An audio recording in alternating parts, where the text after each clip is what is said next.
Welcome everybody to the Chess Lab. So it was September 29 or 28, and I was watching very important educational content that is YouTube Shorts. And one short said, you have free will, you have free will. And so, despite I didn't want to participate to this tournament that I'm about to show you the first round, the first game, I decided to join the tournament last day. The subscription possibilities were up until the 1st of October, and on the 30 or 29 of September, can't remember precisely, I decided to join. Okay, so this is round one, and let's start. So it's just finished. So I open. It's 9 rounds total. Okay, I play knight f3. My opponent went with d5. I played g3. My opponent went knight f6. I played bishop g2. I'm going fast because this is standard theory. Basically, what's going on is I'm trying to create the, as they call it, super fianchetto, right? Sorry, what am I talking about? The super castle, which is the castle with the fianchetto, okay? Super fianchetto sounds cool, but means nothing. Okay, so c6, and here I castled. I'm looking up because that's my second screen, so it's easier to record, and you don't care about that.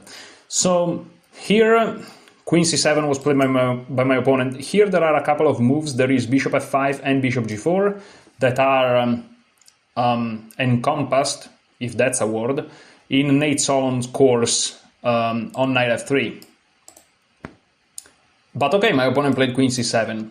So this is officially a move that I've never faced before. It's a new move. And this tells me a couple of things. First of all, I have to start to think on my own. That's pretty obvious. The second thing is queen c7 is not super critical. It may not be a bad move at all, but it's not critical, because if it was critical, it would have been covering the course. So these are a couple of, well, just one information really that's not critical. The fact that I have to think on my own is not really a useful information. But okay, here I thought, what is my opponent trying to do? If you want to improve at chess, apart from everything that you're already doing, which for most of you is nothing, well, you should ask yourself, what is my opponent trying to do, with that move? And my opponent is trying to go e5. That's my opponent's idea. The queen helps c5. And so here I was already thinking about a couple of things. First of all, maybe a rook on the c file in the future is useful because this queen is there. Also, perhaps if I can, activate the bishop on this diagonal, hit the queen with tempo. I'm developing with tempo.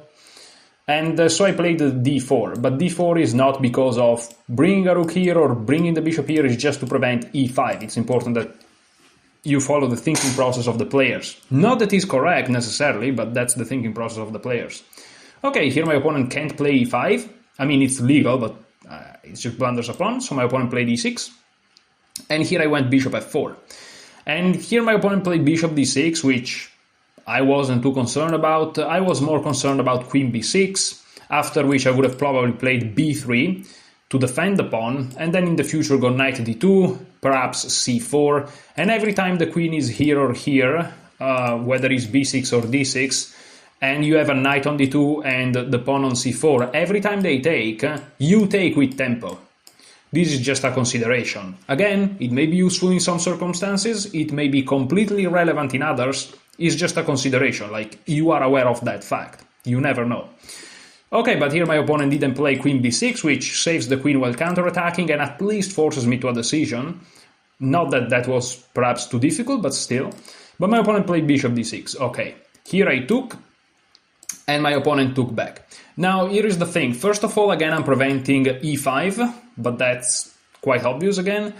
But also, now they're stuck with this light square bishop behind all of those light squares pawns.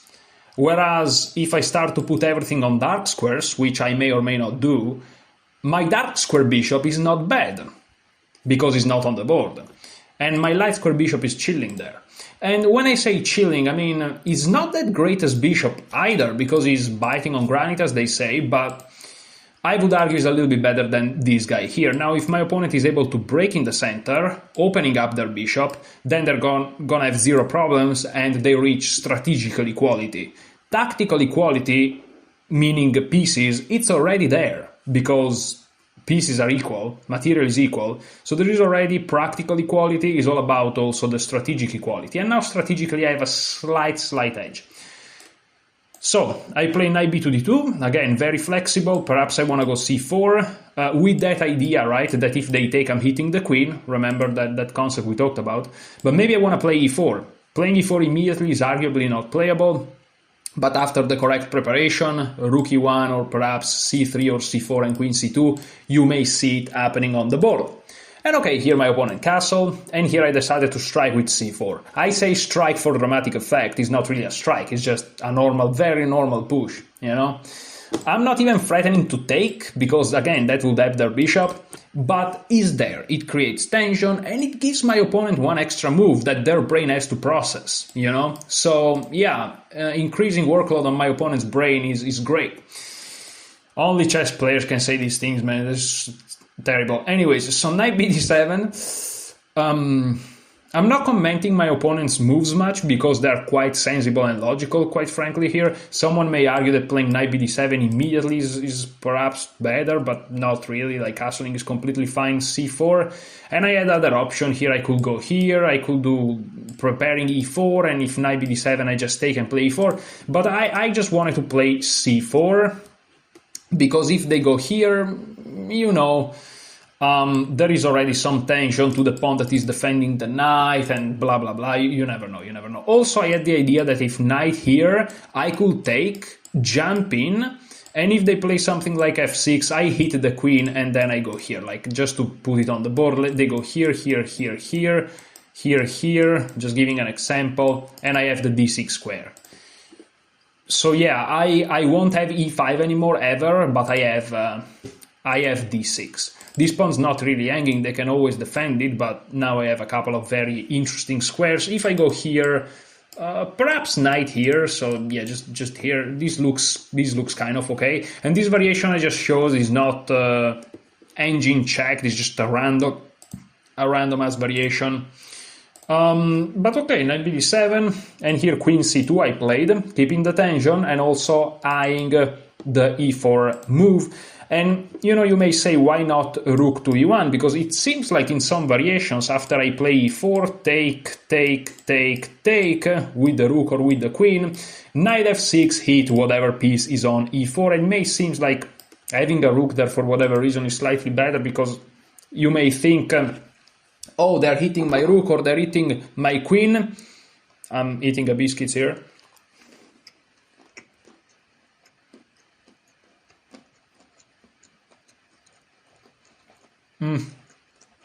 No, it's actually good now. Okay, now it's actually good. The first impression was but then he saved himself with the combination of flavors. Anyways, the reality is, this is the way I thought. It's not about the piece that ends up on e4, it's the fact that if I play rook e1, they can play this move.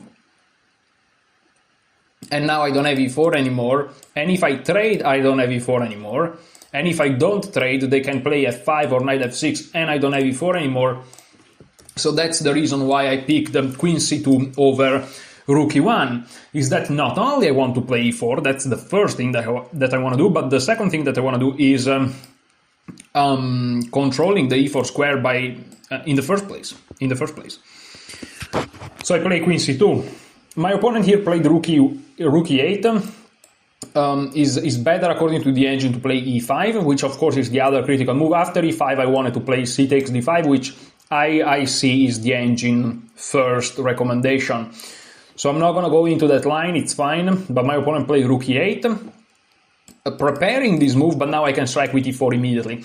And yeah, rook e8 is a little bit of an inaccuracy. Now I have the slightly better position, it's like +1 according to the engine, 1.1, it's fine. And I mean, again, there is this bishop locked inside, I have a little bit of a better center, it feels like every capture doesn't really help them. And you may say, wait, take, I can do it. Take, knight f6 seems decent, right? But let's see what happens. So d takes is exactly what happens, so we're about to show it.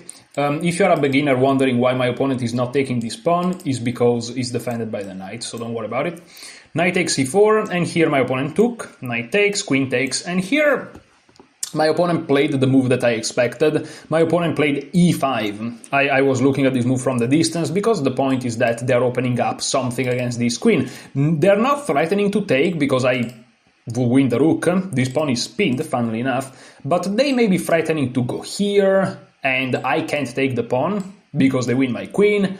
And if I take here, we just trade pieces and they reach equality and stuff like this. Okay, so now let's look at knight to f6. After knight to f6, this is a typical sequence that happens also in some variations of the London system. It just happened to black and not to white. And the queen just drops back to e7 or e2 here. But here I actually wanted to play queen to c2. And you may say, what's the point of all of this? No, there is no point. I don't think that I have an advantage here at all, but I look at this position and I'm like, I don't have problems either. And I think strategically speaking, again, not practically, but strategically, I have slightly better position because this bishop is arguably worse than this bishop. And now remember when I said that this bishop here is perhaps not great because of biting on granite? Well, now there are only 2 pawns, not 3. This is a massive difference. You can see in the future stuff like this, and this bishop really starts to shine. And also, you know, the rooks may come to the center like this on d1 and e1, or perhaps to the center like this on c1 and d1. My knight has the beautiful square on e5, just make sure you don't blunder a pawn. So with proper preparation, with a rook on the d file first, I have good control over the critical e4 square. The critical e5 square is also in my control. Then you may say, okay, there is some tension and pressure over to d4, but there are a couple of things to say.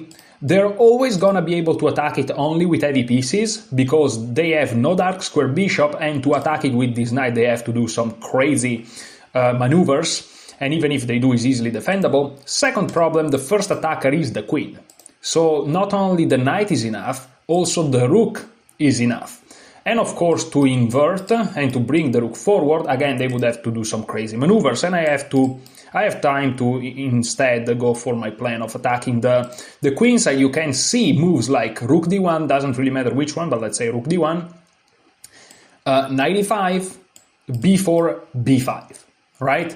Of course, b4 you can't play it immediately, but you can also always prepare it. Also, the queen is targeting this place, so you can see things like this even, right, to really target the king side.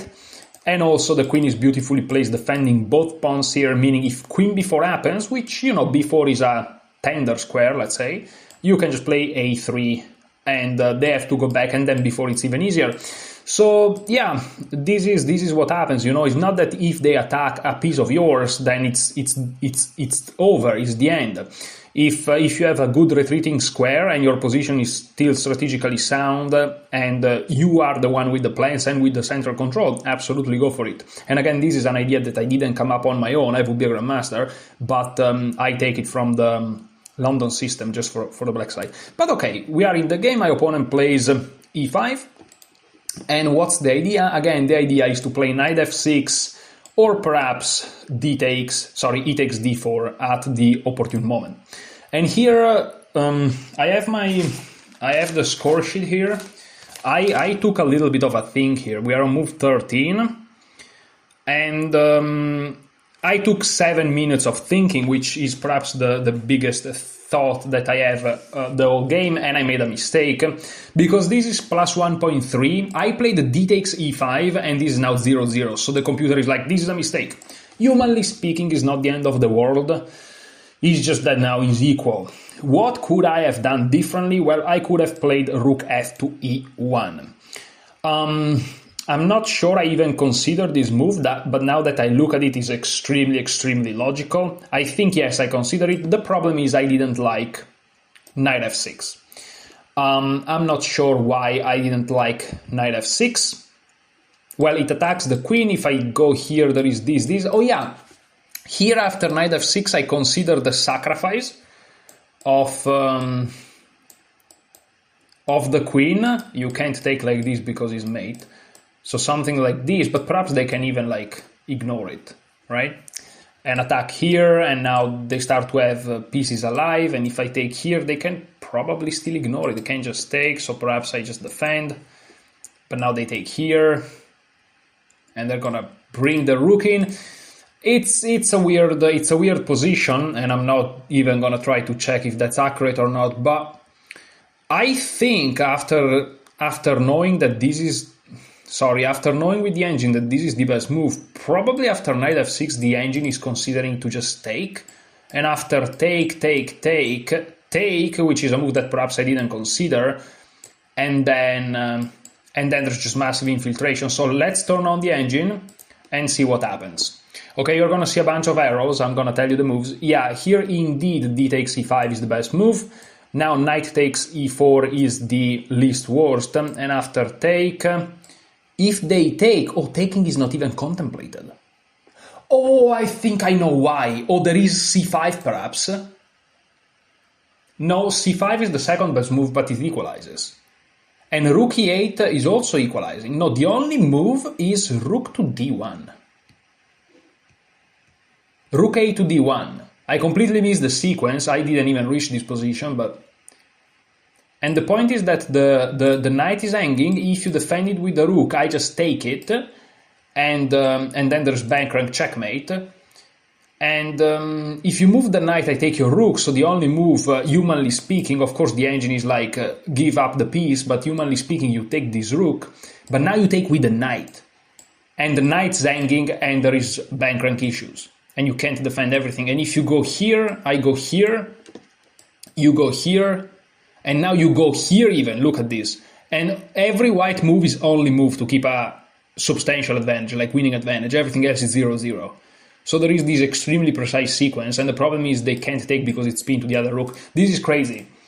But very, very, very nice, because I always play knight f3. So these are like typical tactics that I may end up encountering again. So yeah, the move would have been rook f to e1, knight f6 takes, forcing take, rook a to d1, and if they take, you take with the knight, and wow, that's beautiful, beautiful, beautiful, beautiful.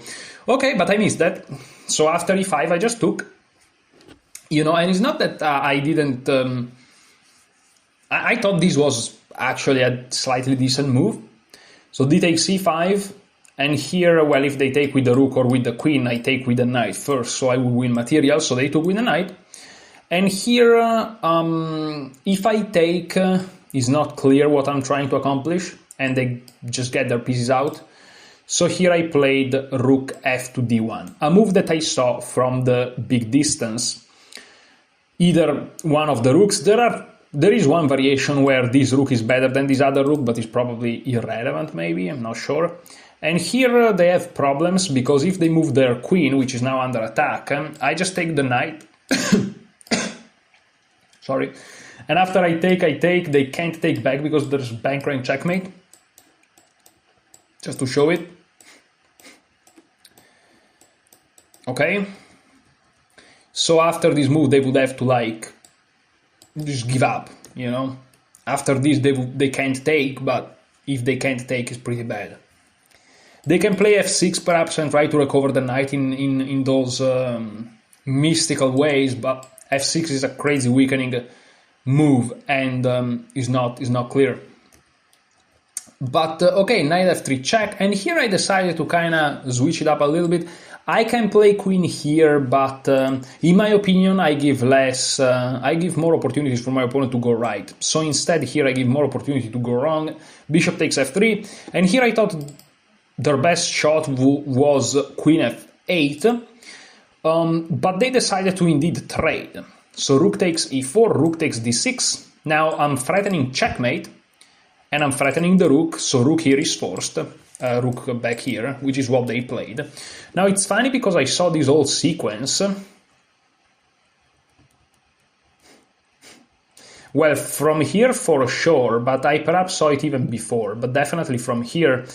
And I saw this whole thing, and after this I'm like b4. I'm like b4. And it seems like very equal, but the problem is they have uncoordinated rooks, meaning they're not connected. And if they move their bishop out, then I play b5 and they're all queenside collapses. The problem is not so simple, and from the distance I really didn't know how to evaluate this. It turns out it's not that simple. Bishop e6. And here there are problems because my idea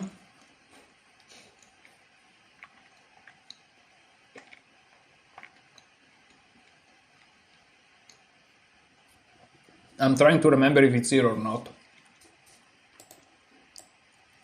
I played c5 in the game, saving the pawn, reinforcing the rook, you know.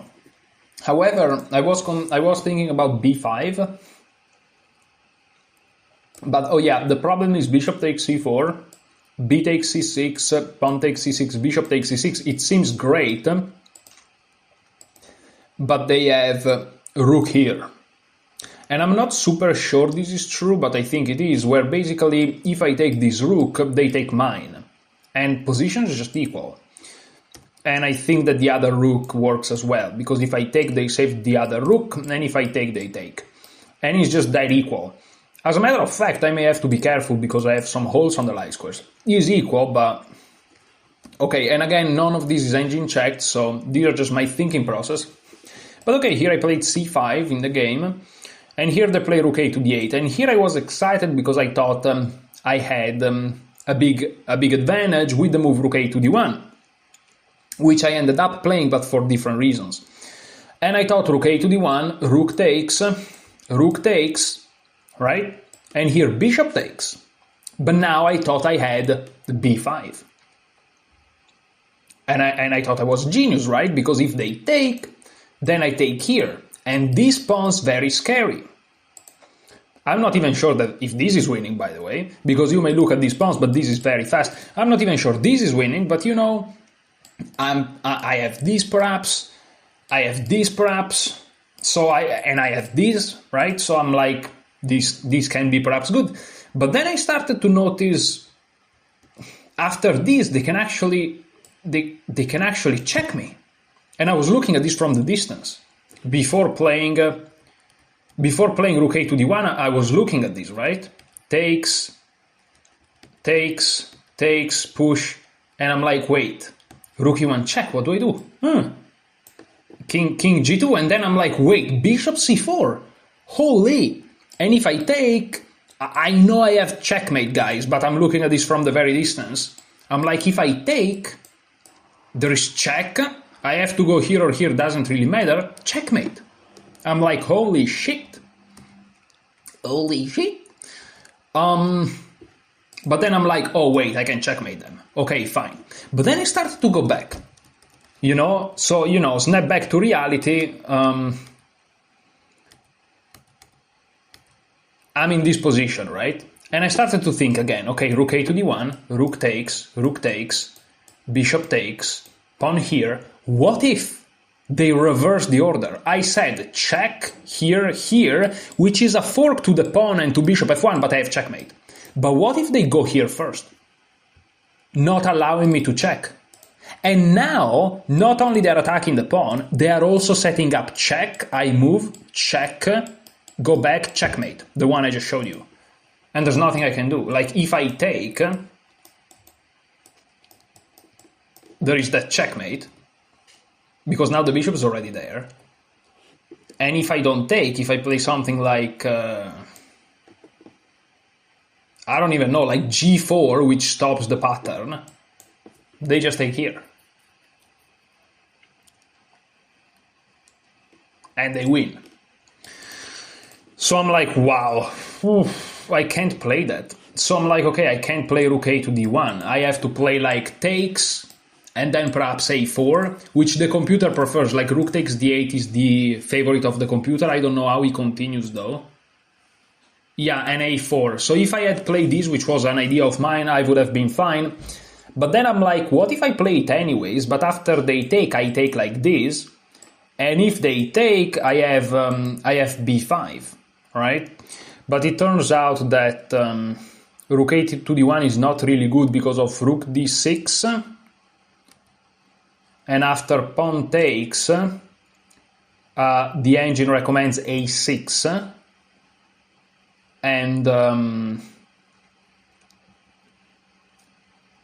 and black's actually slightly better, probably because this pawn will eventually be lost. And the engine is recommending a4. The problem is a4, there is this. And this is a fork. So, and this guy's gonna be lost, and I'm gonna be down a pawn with the pawn minority, which is not a strength, it's just actually a weakness. But after rook a to d1, my opponent started to see some ghosts, like take, take, take, I push, the position collapses, and a situation like this may be scary, because even if the king comes close, I may play this and this, right? But I also have this and this, and this, so it's very easy for them to lose both pawns, actually, with the rook stuck here forever, with the bishop here, and I may infiltrate. And there are tactics where, yes, they can win the pawn, but in the end there is checkmate. And if they lose one tempo with the king, then I can gobble all the pawns for sure, plus keeping this one, and I can just move closer with the king and win eventually. All ghosts, as we discussed, but they play rook a8. They thought I was right in my thinking, so instead of taking, which would have been correct, they play rook a8. This is now a blunder, and here I find the best move, which is now b5. Now it works very well. Because now if they take, I can take, and now this fork works, because once they move the rook, I can just take the other and I don't lose mine, right? Whereas in a previous variation we saw, the rook is on a1 and the pawn is on c4. So the fork doesn't work because they just move one rook, and if I trade, they save the other. I don't know if you remember, hopefully, and if not, whatever. Sorry, but I have to keep going. So c takes b5, right? Was played, but again here was better to play rook a to c8 to just try to keep it together, but after b takes c6 is just very difficult. It's just very difficult. But okay, c takes b5, and here, believe it or not, the best move was indeed c6. And now that I'm looking at this, it makes tremendous sense, because after b takes there is the fork, and that's pretty simple. I just have to make sure I don't let those pawns on the queen side rolling, but that's pretty easy to stop. And after c6, if they don't take, I mean, if they don't take, I'm taking, or I'm pushing, you know, and I'm promoting. But instead I played bishop takes b7, which I thought was very, very smart, but after rook a to b8 and c6, that was my idea. Here, if my opponent played the move g6, the engine is like, this is equal. This just would have been equal. Perhaps I play a3, and this pawn is there forever, but also the 2 against 1 is there forever. And I prefer my position personally, but the engine is like, no, this is equal. However, my opponent, this is the game, played bishop takes a2. And this allowed me a pretty nice finish, which is the move c7. c7 is a pretty finish. In this position, my opponent thought for a while, then he resigned. The reason why he resigned is because, well, the rook is trapped. That's the first thing. And I'm threatening, of course, to like even play rook d8 and then promoting, so a bunch of things. If they take, I think I can win with rook d8, actually. I think it wins. But I actually wanted to just promote directly. And the thing is, if they take, if they don't, they lose. If they take, there's checkmate. So that's a pretty finish, in my opinion. And so after c7, they just resigned the game. 24 moves, not too long of a game, also in time. I won this first round. I'm rated 1957. My opponent is rated 1666. So, you know, I'm the one that should win, at least on paper, and I won. So it's fine. 9-round tournament is a very long tournament. Today is Saturday, tomorrow is Sunday, so round 2 is on Sunday. The problem is, from round 3 to round 7, from Monday to Friday, I work in the morning. Meaning I wake up at 4, I go to work at 5 a.m., I finish working at 1 p.m., I go to the tournament at 3, and then at 8 p.m. I should be in bed to get 8 hours of sleep, to wake up at 4. No way I'm gonna get 8 hours of sleep. No way. But yeah, in the past I played this tournament, this 9-round tournament, because it's in the city I live, so it's pretty easy for me to play it. But I didn't have a job at the time, and the week of the tournament, I just basically slept all day, apart from when I played. But now I work 8 hours when I don't play. So, and I was super tired. So it's gonna be a fun week. Thank you so much for watching, guys. 30 minutes, that's pretty precise. Thank you so much for watching. Enjoy your chess.